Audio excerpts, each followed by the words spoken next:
हमारे जीवन का क्या उद्देश्य है, हम क्यों जीते हैं, इस बात को जानेंगे स्वामी रामकृष्ण परमहंस की अमृतवाणी से। श्री रामकृष्ण कहते हैं, तुम रात को आकाश में कितने तारे देखते हो, परंतु सूरज उगने के बाद उन्हें देख नहीं पाते। किंतु इस कारण क्या तुम यह कह सकोगे कि दिन में आकाश में तारे नहीं होते? हे मानव, अज्ञान अवस्था में तुम्हें ईश्वर के दर्शन नहीं होते, इसलिए ऐसा न कहो कि ईश्वर है ही नहीं। इस दुर्लभ मनुष्य जन्म को पाकर जो इसी जीवन में ईश्वर को पाने की चेष्टा नहीं करता, इच्छा नहीं करता, उसका जन्म लेना व्यर्थ है। जैसी जिसकी भावना होगी वैसा ही उसे लाभ होगा। भगवान मानो कल्प वृक्ष हैं, उनसे जो जैसा मांगता है उसे वही प्राप्त होता है। गरीब का लड़का पढ़ लिख कर तथा कड़ी मेहनत करके हाई कोर्ट का जज बन जाता है और मन ही मन सोचता है, अब मैं मजे में हूं, मैं उन्नति के सर्वोच्च शिखर पर आ पहुंचा हूं, अब मुझे बहुत आनंद है। भगवान भी तब कहते हैं, तुम मजे में ही रहो। किंतु जब वह हाई कोर्ट का जज सेवानिवृत्त होकर पेंशन लेते हुए अपने सारे जीवन की ओर देखता है तो उसे लगता है कि उसने अपना सारा जीवन व्यर्थ ही गुजार दिया। वह कहता है, हाय, इस जीवन में मैंने कौन सा उल्लेखनीय काम किया। भगवान भी तब कहते हैं, ठीक ही तो, तुमने किया ही क्या है। संसार में मनुष्य दो तरह की प्रवृत्तियां लेकर जन्मता है, विद्या और अविद्या। विद्या मुक्ति पथ पर ले जाने वाली प्रवृत्ति है और अविद्या संसार बंधन में डालने वाली। मनुष्य के जन्म के समय ये दोनों प्रवृत्तियां मानो खाली तराजू के पल्लों की तरह समतोल स्थिति में रहती हैं, परंतु शीघ्र ही मानो मन रूपी तराजू के एक पल्ले में संसार के भोग सुखों का आकर्षण तथा दूसरे में भगवान का आकर्षण स्थापित हो जाता है। यदि मन में संसार का आकर्षण अधिक हो तो अविद्या का पल्ला भारी होकर झुक जाता है और मनुष्य संसार में डूब जाता है। परंतु यदि मन में भगवान के प्रति अधिक आकर्षण हो तो विद्या का पल्ला भारी हो जाता है और मनुष्य भगवान की ओर खिंचता चला जाता है। और यही जीवन का मुख्य उद्देश्य है। उसे एक ईश्वर को जानो, उसे जानने से तुम सभी कुछ जान जाओगे। एक के बाद शून्य लगाते हुए सैकड़ों और हजारों की संख्या प्राप्त होती है, परंतु एक को मिटा डालने पर शून्यों का कोई मूल्य नहीं होता। एक ही के कारण शून्यों का मूल्य है, पहले एक, बाद में बहुत, पहले ईश्वर, फिर ये सारा जीव जगत। हमारे जीवन का उद्देश्य पहले ईश्वर को जानना है, बाद में ये जीव जगत, ये संसार की चीज़ें जान लेंगे तो भी कोई घाटा नहीं है। पहले ईश्वर लाभ करो, फिर धन कमाना। इसके विपरीत पहले धन लाभ करने की कोशिश मत करो। यदि तुम भगवत प्राप्ति कर लेने के बाद संसार में प्रवेश करोगे तो तुम्हारे मन की शांति कभी नष्ट नहीं होगी। तुम समाज सुधार करना चाहते हो, ठीक है, मान लिया। यह तुम भगवत प्राप्ति करने के बाद भी तो कर सकोगे। स्मरण रखो कि भगवान को प्राप्त करने के लिए प्राचीन काल के ऋषियों ने संसार को त्याग दिया था। भगवत प्राप्ति ही सबसे अधिक आवश्यक वस्तु है। यदि तुम चाहो तो तुम्हें अन्य सभी वस्तुएं मिल जाएंगी। पहले भगवत प्राप्ति कर लो, फिर भाषण, समाज सुधार इत्यादि की सोच लेना। मुसाफिर को नए शहर में पहुंचकर पहले रात बिताने के लिए किसी सुरक्षित डेरे का बंदोबस्त कर लेना चाहिए। डेरे में अपना सामान रखकर वह निश्चिंत होकर शहर देखते हुए घूम सकता है। परंतु यदि रहने का बंदोबस्त न हो तो रात के समय अंधेरे में विश्राम के लिए जगह खोजने में उसे बड़ी तकलीफ उठानी पड़ती है। उसी प्रकार इस संसार रूपी विदेश में आकर मनुष्य को पहले ईश्वर रूपी चिर विश्राम धाम प्राप्त कर लेना चाहिए। फिर वह निर्भय होकर अपने नित्य कर्तव्यों को करते हुए संसार में भ्रमण कर सकता है। किंतु यदि ऐसा न हो तो जब मृत्यु की घोर अंधकार पूर्ण भयंकर रात्रि आएगी तब उसे अत्यंत क्लेश और दुख भोगना पड़ेगा। बड़े बड़े गोदामों में चूहों को पकड़ने के लिए दरवाजे के पास चूहादानी रखकर उसमें लाही मुरमुरे रख दिए जाते हैं। उसकी सौंधी सौंधी महक से आकृष्ट होकर चूहे गोदाम में रखे हुए कीमती चावल का स्वाद चखने की बात भूल जाते हैं और लाही खाने जाकर चूहादानी में फंसकर मर जाते हैं। हमारा भी यही हाल है।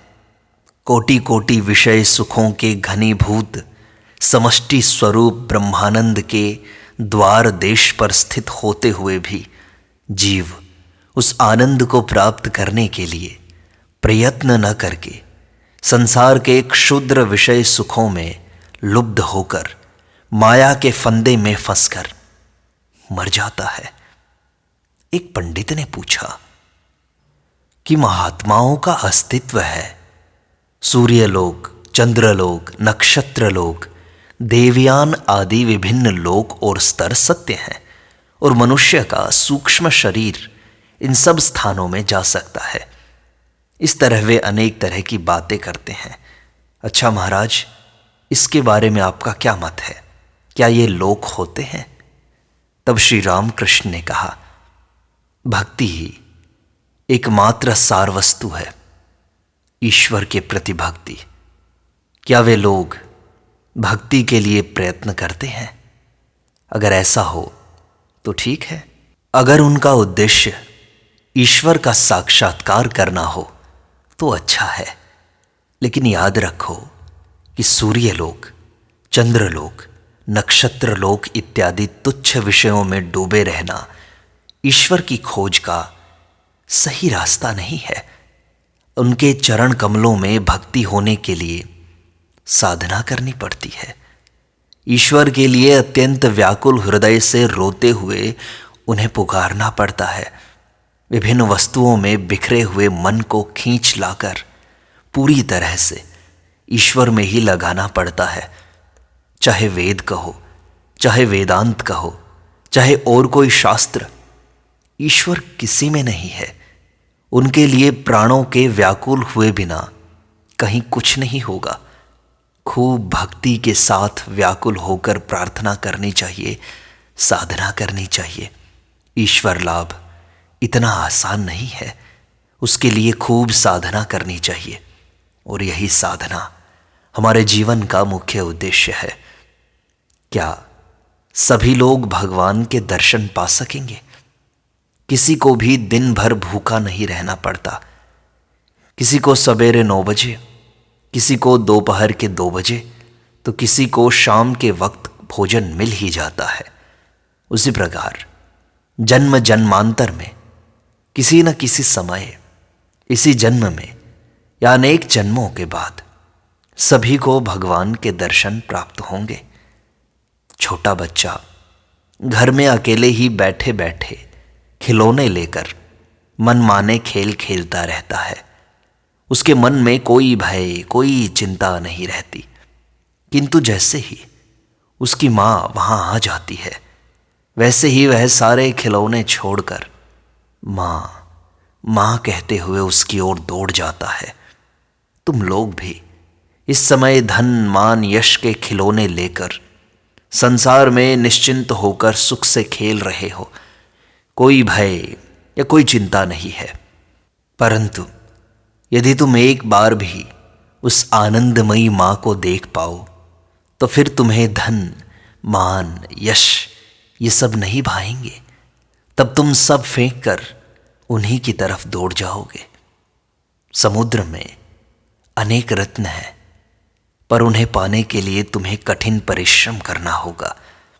यदि एक ही डुबकी में तुम्हें रत्न नहीं मिलते तो समुद्र को रत्न से रहित मत समझ बैठो। बार बार डुबकी लगाओ। डुबकी लगाते लगाते तुम्हें अंत में रत्न मिल जाएगा। उसी प्रकार भगवत प्राप्ति के पथ में यदि तुम्हारे शुरू के प्रयत्न असफल सिद्ध हों, यदि थोड़ी साधना करके तुम्हें ईश्वर के दर्शन न हो, तो हताश न हो जाओ। धीरज के साथ साधना करते रहो। अंत में ठीक समय पर तुम्हें उनके दर्शन अवश्य होंगे। चैतन्य स्वरूप, आनंद स्वरूप ईश्वर का ध्यान करो, तुम्हें आनंद प्राप्त होगा। यह आनंद वास्तव में नित्य ही विद्यमान है, किंतु अज्ञान के द्वारा आच्छन्न होकर वह मानो लुप्त हो गया है। इंद्रिय भोग्य विषयों के प्रति तुम्हारा आकर्षण जितना कम होगा, ईश्वर के प्रति तुम्हारा अनुराग उतना ही बढ़ता जाएगा। केवल धन संचय करके कोई धनी नहीं होता। ठीक ठीक धनी का लक्षण यह है कि उसके घर में हर एक कमरे में दिया जलता है। गरीब आदमी इतना तेल खर्च नहीं कर पाता, इसलिए वह इतने दियों का प्रबंध नहीं कर सकता। देह मंदिर को भी अंधेरे में नहीं रखना चाहिए, उसमें ज्ञान का दीप जलाना चाहिए। ज्ञान प्रदीप जला निज घर में, ब्रह्ममयी का मुख देखो ना। हर एक व्यक्ति ज्ञान लाभ कर सकता है। हर एक जीवात्मा का परमात्मा के साथ संयोग है। हर एक घर में गैस की नली होती है, जिसके द्वारा गैस की कंपनी से गैस आता है। बस योग्य अधिकारी को अर्जी भेजो, गैस भिजवाने का प्रबंध हो जाएगा और तुम्हारे घर में गैस बत्ती जलने लग जाएगी। जिस प्रकार तेल न हो तो दीप नहीं जल सकता, उसी प्रकार ईश्वर न हो तो मनुष्य जी ही नहीं सकता। ईश्वर और जीव का बहुत ही निकट का संबंध है, जैसे लोहे और चुंबक का। किंतु ईश्वर जीव को आकर्षित क्यों नहीं करता? जैसे लोहे पर बहुत अधिक कीचड़ लिपटा हो तो वह चुंबक के द्वारा आकर्षित नहीं होता, वैसे ही जीव माया रूपी कीचड़ में अत्यधिक लिपटा हो तो उस पर ईश्वर के आकर्षण का असर नहीं होता। फिर जिस प्रकार कीचड़ को जल से धो डालने पर लोहा चुंबक की ओर खींचने लगता है, उसी प्रकार जब जीव अविरल प्रार्थना और पश्चाताप के आंसुओं से इस संसार बंधन में डालने वाली माया के पंख को धो डालता है, तब वह तेजी से ईश्वर की ओर खींचता जाता है। जीवात्मा और परमात्मा का योग किस प्रकार होता है? यह वैसा ही है जैसे घड़ी का छोटा कांटा और बड़ा कांटा दोनों घंटे में एक बार मिलकर एक हो जाते हैं। जीवात्मा और परमात्मा दोनों परस्पर संबंध तथा एक दूसरे पर आश्रित हैं। यद्यपि साधारणतया दोनों अलग प्रतीत होते हैं, तथापि अनुकूल अवस्था के प्राप्त होते ही वे एक होकर जुड़ जाते हैं। माया पाश में बंधा हुआ आत्मा जीव है और उस पाश से, उस बंधन से मुक्त हुआ आत्मा ही ईश्वर है, शिव है। उसी को पाना ही हमारे जीवन का मुख्य उद्देश्य है। अपने बंधनों को काट डालना ही हमारे जीवन का मुख्य उद्देश्य है। जीवात्मा और परमात्मा का संबंध किस प्रकार का है? जिस प्रकार जल प्रवाह में एक पटिया अड़ा देने से जल के दो भाग हो जाते हैं, उसी प्रकार एक अखंड परमात्मा माया की उपाधि के कारण जीवात्मा और परमात्मा के रूप में द्विधा विभक्त हुआ सा प्रतीत होता है। पानी और बुलबुला वस्तुतः एक ही है। बुलबुला पानी में ही उत्पन्न होता है, पानी में ही रहता है और अंत में पानी में ही समा जाता है। उसी प्रकार जीवात्मा और परमात्मा वस्तुतः एक ही है। उनमें अंतर केवल उपाधि के तारतम्य का है। एक सीमित है, दूसरा असीम है। एक आश्रित है तो दूसरा स्वतंत्र है। जीव के अस्तित्व की कल्पना वैसी ही है जैसे कोई गंगा का कुछ भाग घेर ले और कहे कि यह तो हमारी निजी गंगा है। पारे के सरोवर में यदि एक शीशे का टुकड़ा छोड़ दिया जाए तो वह भी पारा बन जाता है। उसी प्रकार ब्रह्म सागर में मग्न होकर जीव अपने सीमित अस्तित्व को खोकर ब्रह्मरूप हो जाता है। ईश्वर अनंत है और जीव अंत सहित। भला अंत सहित जीव अनंत ईश्वर की धारणा कैसे कर सकता है? यह तो मानो नमक की गुड़िया का समुद्र की गहराई नापने का सा प्रयास है। नमक की गुड़िया समुद्र की गहराई का थाह लेने के लिए ज्यों ही पानी में उतरी त्यों ही घुलकर विलीन हो गई। उसी प्रकार जीव भी ईश्वर की थाह लेने, उन्हें जानने जाकर अपना पृथक अस्तित्व खो बैठता है तथा ईश्वर के साथ एक रूप हो जाता है। ईश्वर स्वयं ही मनुष्य के रूप में लीला करते हैं। वे बड़े जादूगर हैं। यह जीव जगत, इस प्रकार का ये इंद्रजाल उन्हीं के जादू का खेल है। केवल जादूगर ही सत्य है, जादू तो मिथ्या है। मनुष्य की देह मानो एक हांडी है और मन, बुद्धि, इंद्रियां मानो पानी, चावल और आलू। हांडी में पानी, चावल और आलू छोड़कर उसे आग पर रख देने से वे तप्त हो जाते हैं और कोई अगर उन्हें हाथ लगाए तो उसका हाथ जल जाता है। वास्तव में जलाने की शक्ति हांडी, पानी, चावल या आलू में से किसी में नहीं है।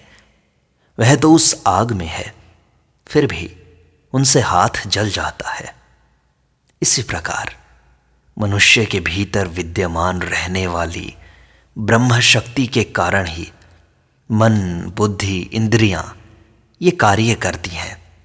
और जैसे ही इस ब्रह्म शक्ति का अभाव हो जाता है वैसे ही ये मन, बुद्धि, इंद्रियां निष्क्रिय हो जाती हैं।